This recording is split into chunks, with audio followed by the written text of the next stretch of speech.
right, Chris, first up, let's start with Kiri-Ai, the Duel, if I'm pronouncing it anywhere near close to correct. I believe so, yeah. A game from Japan, from Tokyo Game Market. Not a trick-taking game, though. No, it is Much not. to your disappointment. No, it's not a disappointment. And actually, this has been picked up by Lucky Duck, so this is going, this is the Lucky Duck edition here. Yes, yeah, picked up from Mugen Games, Right. who discovered it at Tokyo Game Market, and Lucky Duck is more widely distributing it, which I think is good. Correct, I agree, because this is a game I think should get a little more recognition out there. This is a two-player only, head-to-head battling game. And it's done strictly through a small deck of cards. And there are a few things that I think are unique about this game. Number one is that it gives a nice feeling of kind of like, in the idea of a head-to-head samurai duel, right? You have to be thinking about both offense and defense at the same time. And I think this game does a nice job of that because you have cards that are kind of double-sided on the same side, if that makes sense. You can turn them one way or another. But it's a pretty simple game where really what I think you're trying to do is that double-think thing. It's like, okay, based on the conditions that the game is in right now, I think that Chris is more likely to do this. So I'm going to play a card that would work well against that. Well, meanwhile, you're doing something very similar. I think this game does a very good job of evoking that kind of wonder, getting in the head of the other player.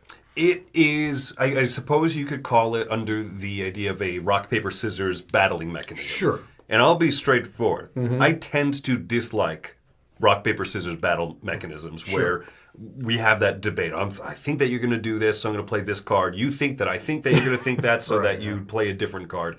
I think what kind of sells this game for me, though, is the fact that, well, first of all, I think the production's gorgeous. Sure. Comes in this little, cloth wrap. And I'm not one to get wowed with production, but it is noteworthy that I think it's fantastic. It is. But the game is painfully clever because you have to kind of set out, soft program out two cards. Right. And so you're talking about the fact that they're reversible. There's two sides to each. So you're debating with that, but then also which card do you have go off first and second, because we're going to simultaneously reveal the first card. Correct. Once I see that you have done a different maneuver than what I expected, those second cards are also locked in. Yes. I think that's the neat hook about this game. It's not just every turn, put out a card, flip it, oops. Yeah.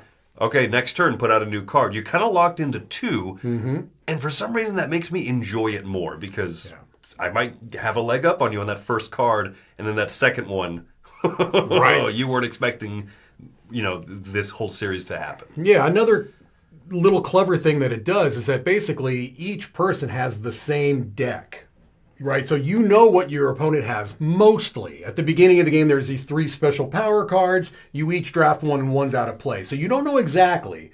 You know 50-50 what the other player has with their power card, and otherwise they have the same deck as you. And I think that that's important because you're not getting caught up in too much of what could they possibly do? Well, they could probably do one of maybe four things, right? And so you're not mentally downloaded on that. So I like that aspect of the design as well. It's move forward, move back, move forward two steps. Right. Strike in the space you're in, strike one space ahead, strike two spaces ahead. Yeah. That's really it. And Yeah, the fact, and the two little stances you can be in too. yes.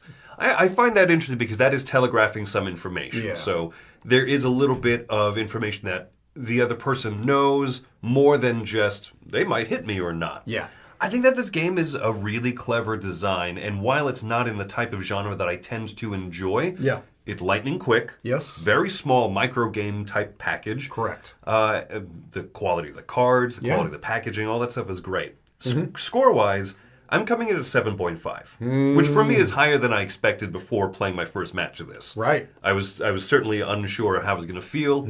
I had fun with it. In fact, we played this in a big tournament. We did. And it was kind of fun to see all the people come in and, what are we going to, how are we going to approach this differently? How do we play different people differently? I think it worked quite well. It works quite well. Chris, so much so that I have the exact same score as you, 7.5. An easy recommendation. And it's also not in the typical style of game that I love, but this just does a lot of things very well. So Kiri-Ai the Duel looks like it's a 7.5 for both of us.